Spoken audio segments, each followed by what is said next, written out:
নমস্কার বন্ধুরা, আমি পায়েল আর আপনারা শুনছেন পিএমজি অডিও।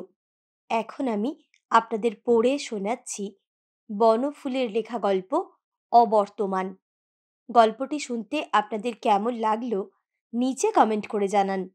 আর যেসব বন্ধুরা এখনো সাবস্ক্রাইব করেননি তাদের যদি নিত্য নতুন স্বাদের বাংলা অডিও স্টোরি শুনতে ভালো লাগে তাহলে চটপট সাবস্ক্রাইব করুন পিএমজি অডিও।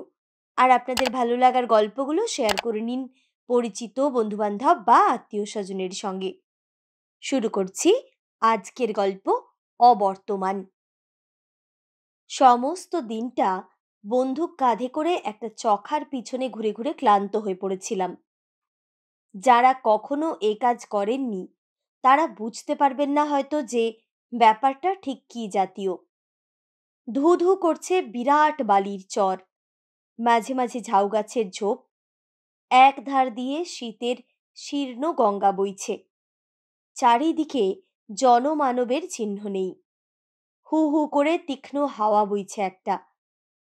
কলহ গাঁয়ের খেয়াঘাটে গঙ্গা পেরিয়ে প্রায় ক্রোস্তই বালির চড়া ভেঙে আমি এই পারিপার্শ্বিকের মধ্যে এসে উপস্থিত হয়েছিলাম সকালবেলা।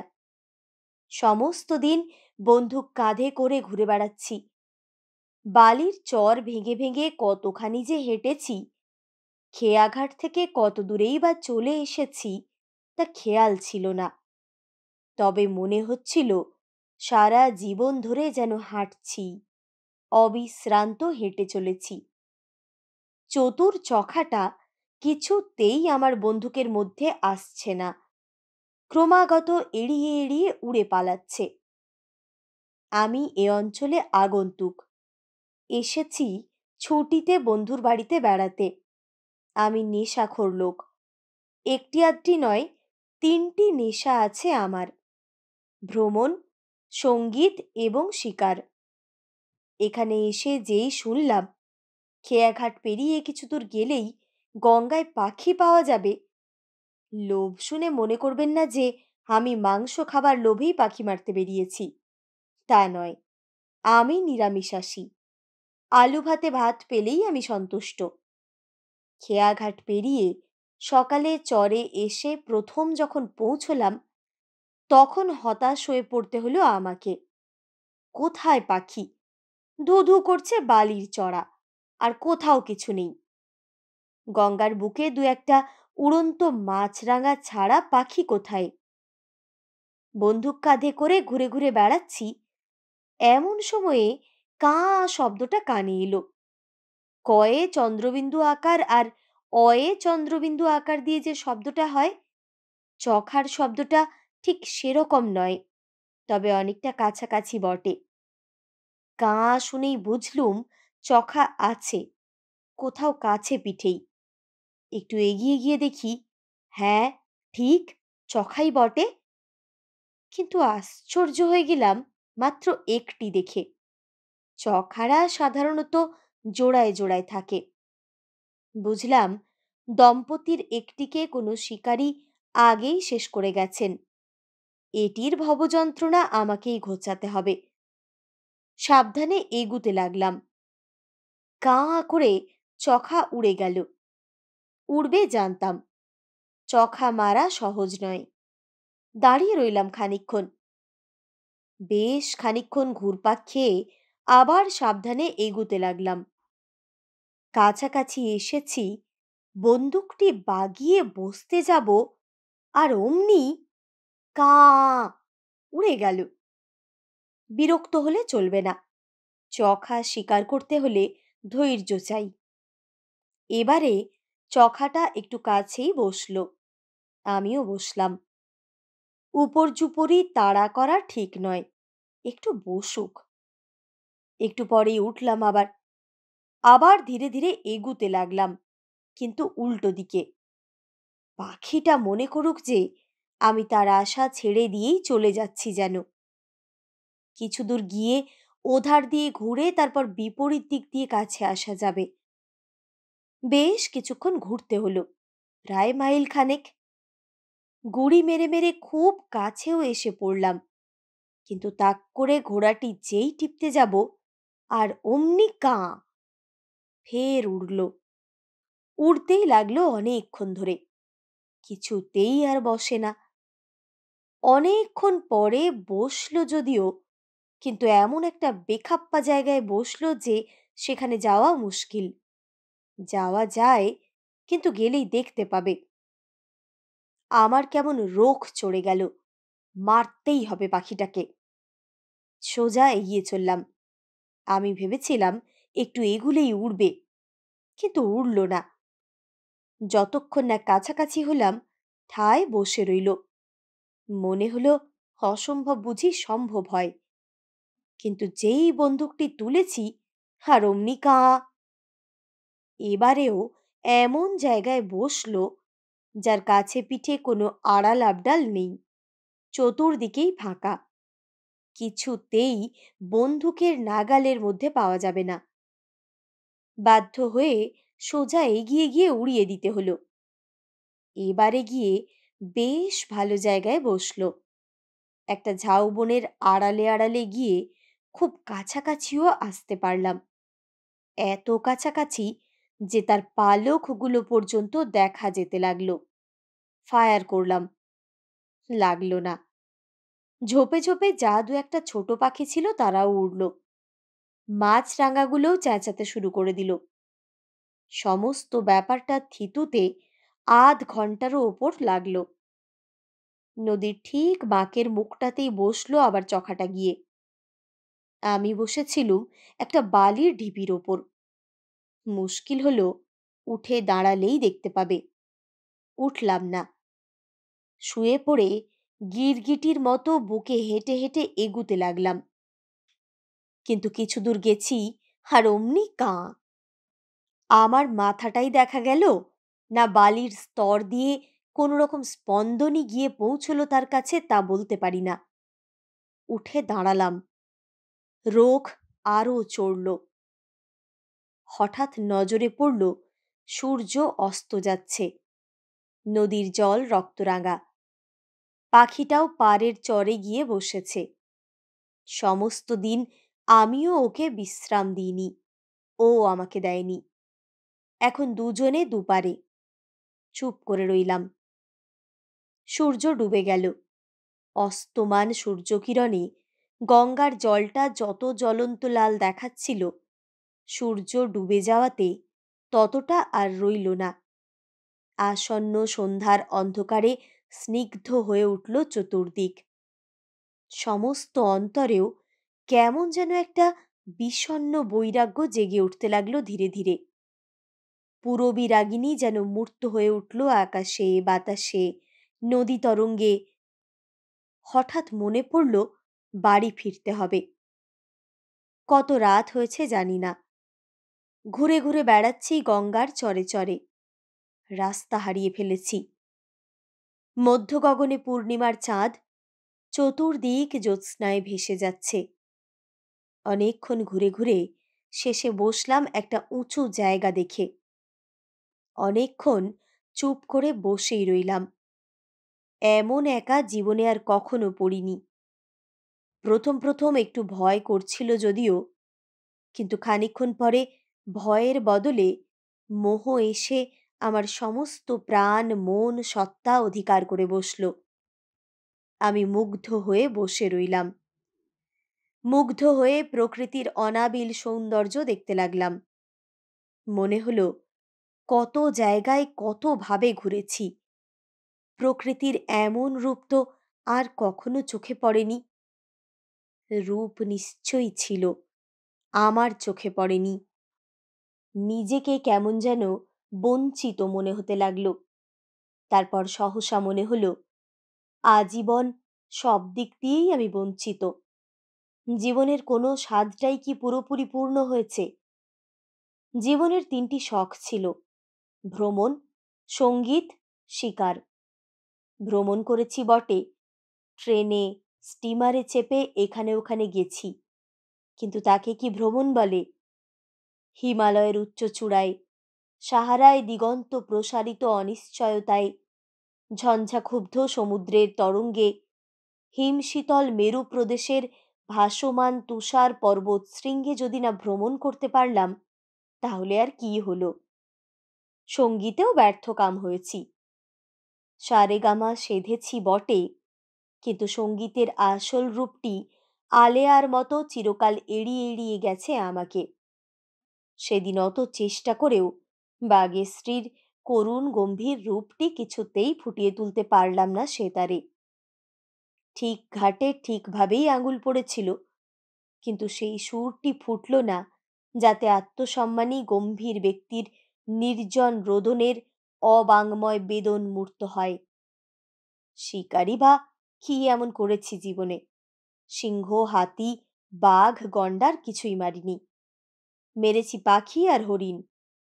আজ তো সামান্য একটা চখার কাছেই হার মানতে হলো। কাঁ কাঁ চিৎকারে চমকে উঠলাম। ঠিক মাথার উপরে চখাটা চক্রাকারে ঘুরে বেড়াচ্ছে।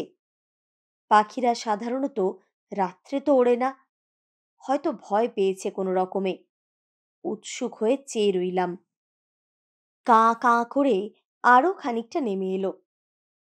হঠাৎ বন্দুকটা তুলে ফায়ার করে দিলাম। ঠিক লেগেছে। পাখিটা ঘুরতে ঘুরতে গিয়ে পড়ল মাঝ গঙ্গায়। উত্তেজিত হয়ে উঠে দাঁড়ালাম। দেখলাম ভেসে যাচ্ছে। যাক, জীবনে যা বরাবর হয়েছে এবারও তাই হলো। পেয়েও পেলাম না। সত্যি, জীবনে কখনো কিছু পাইনি, নাগালের মধ্যে এসেও সব ফসকে গেছে। চুপ করে বসেছিলাম। চতুর্দিকে ধুধু করছে বালি, গঙ্গার কুলুধ্বনি অস্পষ্টভাবে শোনা যাচ্ছে। জ্যোৎস্নায় ফিনিক ফুটছে। শিকার, চখা, বন্দুক, সমস্ত দিনের শ্রান্তি, কোনো কিছুর কথাই মনে হচ্ছিল না তখন। একটা নীরব সুরের সাগরে ধীরে ধীরে ভেসে চলেছিলাম। হঠাৎ চমকে উঠলাম। দীর্ঘকায় ঋজু দেহের এক ব্যক্তি নদী থেকে উঠে ঠিক আমার সামনে দাঁড়িয়ে সংস্কৃত মন্ত্রোচ্চারণ করতে করতে গামছা দিয়ে গা মুছতে লাগলেন। অবাক হয়ে গেলাম। কোথা থেকে এলেন ইনি? কখন বা নদীতে নামলেন? কিছুই তো দেখতে পাইনি। একটু ইতস্ততর পর জিজ্ঞাসা করলাম, আপনি কে? লোকটি এতক্ষণ আমাকে লক্ষ্যই করেননি। আমার কথায় মন্ত্রোচ্চারণ থেমে গেল। ফিরে আমার দিকে চেয়ে রইলেন ক্ষণকাল। তারপর বললেন, আমি এখানেই থাকি, আপনিই পরিচয় দিন। পরিচয় দিলাম।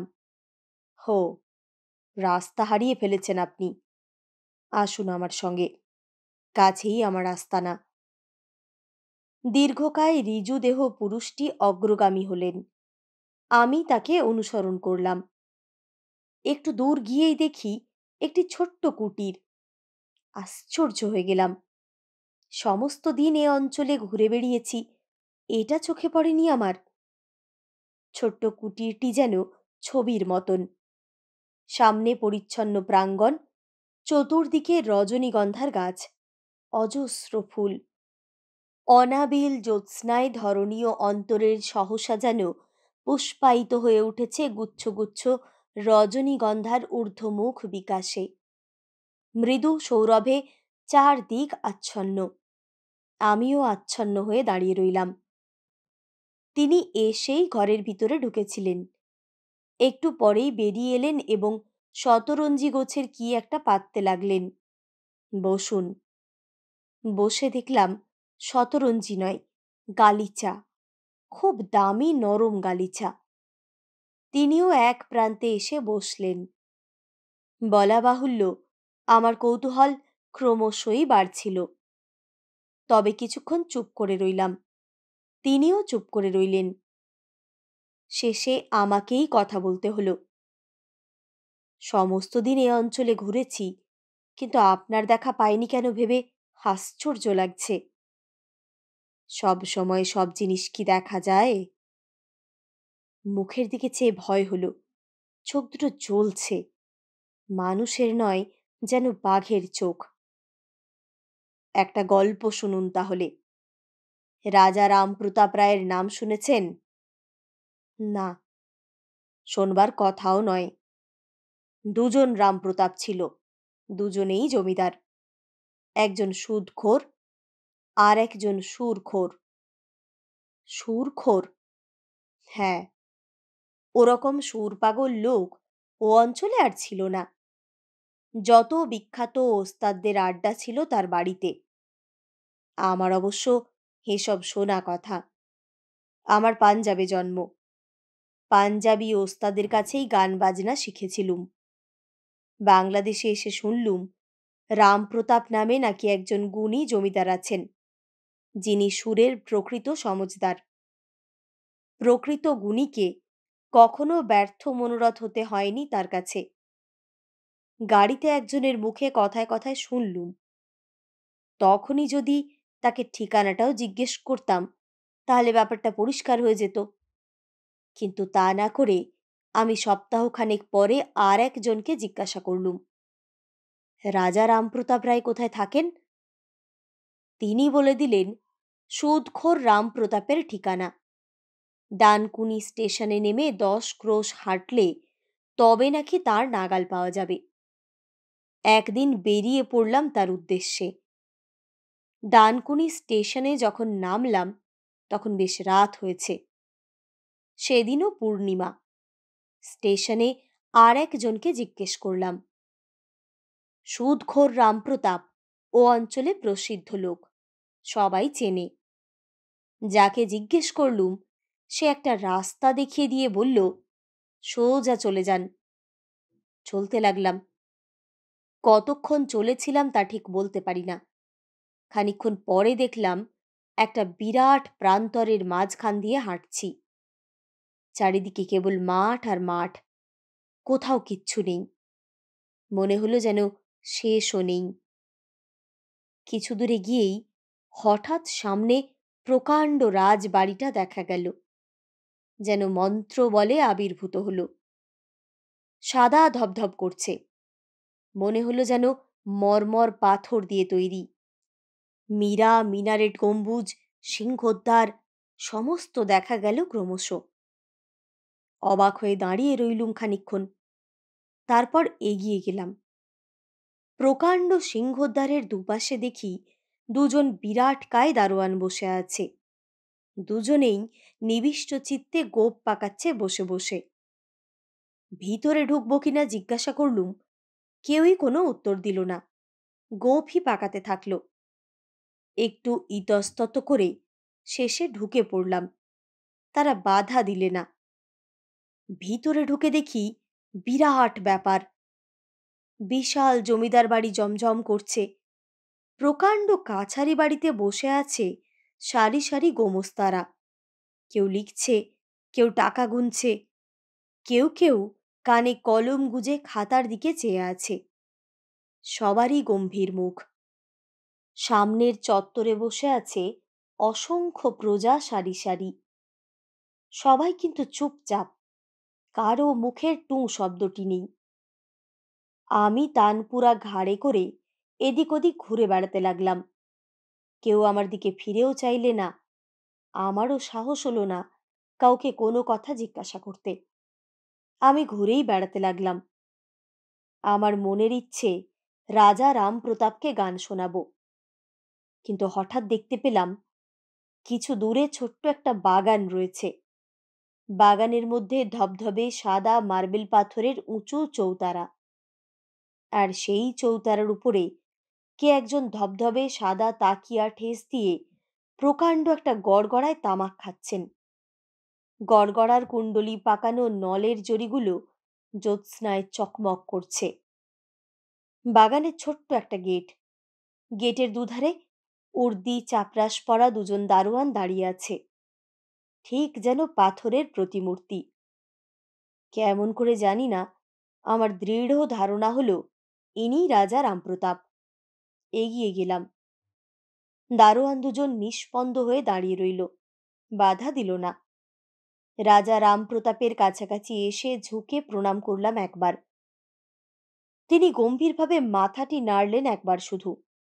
আস্তে আস্তে বললাম, হুজুরকে গান শোনাবো বলে এসেছি, যদি হুকুম করেন।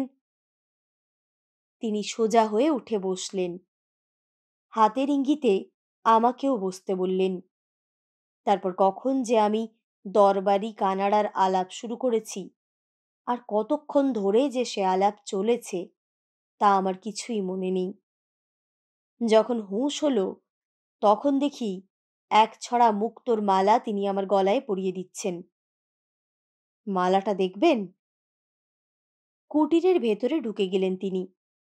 পর মুহূর্তেই তিনি বেরিয়ে এলেন এক ছড়া মুক্তোর মালা নিয়ে। অমন সুন্দর এবং অত বড় বড় মুক্তো আমি আর দেখিনি কখনো। তারপর আমাকে মালা পরিয়ে দিয়ে তিনি আস্তে আস্তে উঠে গেলেন। আমি চুপ করে বসেই রইলাম। তারপর কখন ঘুমিয়ে পড়েছি কিছুই মনে নেই।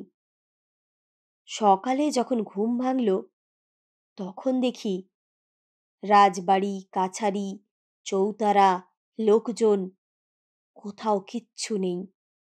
ফাঁকা মাঠের মাঝখানে আমি একা শুয়ে ঘুমোচ্ছি। একা? কিরকম? সবিস্ময়ে প্রশ্ন করলাম। হ্যাঁ, ফাঁকা মাঠের মাঝখানে একা, কেউ নেই। পরে খোঁজ নিয়ে জানলাম গুণী রাজা রামপ্রতাপ অনেক দিন হলো মারা গিয়েছেন। বেঁচে আছে সেই সুদখোর বেটা। তার বাড়ির পথ সবাই আমাকে বলে দিয়েছিল, কিন্তু আমার মনের একান্ত ইচ্ছে ছিল গুণী রামপ্রতাপকে গান শোনাবার। তাই তিনি মাঠের মাঝখানে আমাকে দেখা দিয়ে আমার গান শুনে বকশিস দিয়ে গেলেন। কিছুক্ষণ দুজনেই চুপ করে রইলাম। কতক্ষণ তা মনে নেই। হঠাৎ তিনি জিজ্ঞাসা করলেন, গান শুনবেন? যদি আপনার অসুবিধে না হয়। অসুবিধে আবার কি? সুরের সাধনা করবার জন্যেই আমি এই নির্জন বাস করছি। আবার উঠে গেলেন। কুটিরের ভিতর থেকে বিরাট এক তানপুরা বার করে বললেন, বাগেশ্রী আলাপ করি শুনুন। শুরু হয়ে গেল বাগেশ্রী। ওরকম বাগেশ্রীর আলাপ আমি কখনো শুনিনি। যা নিজে আমি কখনো আয়ত্ত করতে পারিনি, কিন্তু আয়ত্ত করতে চেয়েছিলাম, তাই যেন শুনলাম আজ। কতক্ষণ শুনেছিলাম মনে নেই। কখন ঘুমিয়ে পড়েছিলাম তাও জানি না। ঘুম ভাঙল যখন, তখন দেখি আমি সেই ধুধু বালির চড়ায় একা শুয়ে আছি। কোথাও কেউ নেই। উঠে বসলাম। উঠতেই নজরে পড়ল চখাটা চড়ে বেড়াচ্ছে। মরেনি। আমরা তিনজনেই সবিস্ময়ে ভদ্রলোকের গল্পটা রুদ্ধশ্বাসে শুনছিলাম। শিকার উপলক্ষেই আমরা এ অঞ্চলে এসে সন্ধেবেলা এই ডাক বাংলোয় আশ্রয় নিয়েছি। পাশের ঘরে ভদ্রলোক ছিলেন। আলাপ হলে আমরা শিকারী শুনে তিনি নিজের এই অদ্ভুত অভিজ্ঞতার গল্পটি আমাদের বললেন। অদ্ভুত অভিজ্ঞতাই বটে।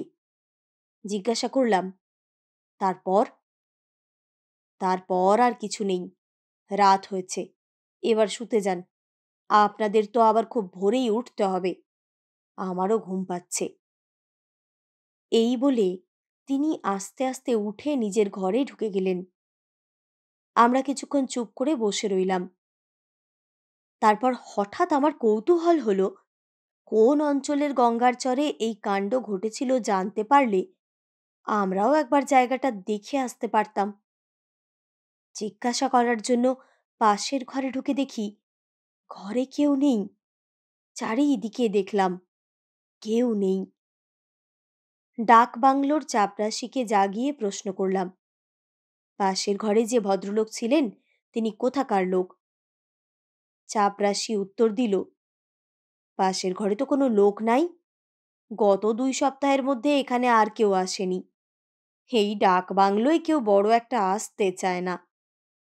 বলে সে একটা অদ্ভুত হাসি হাসল।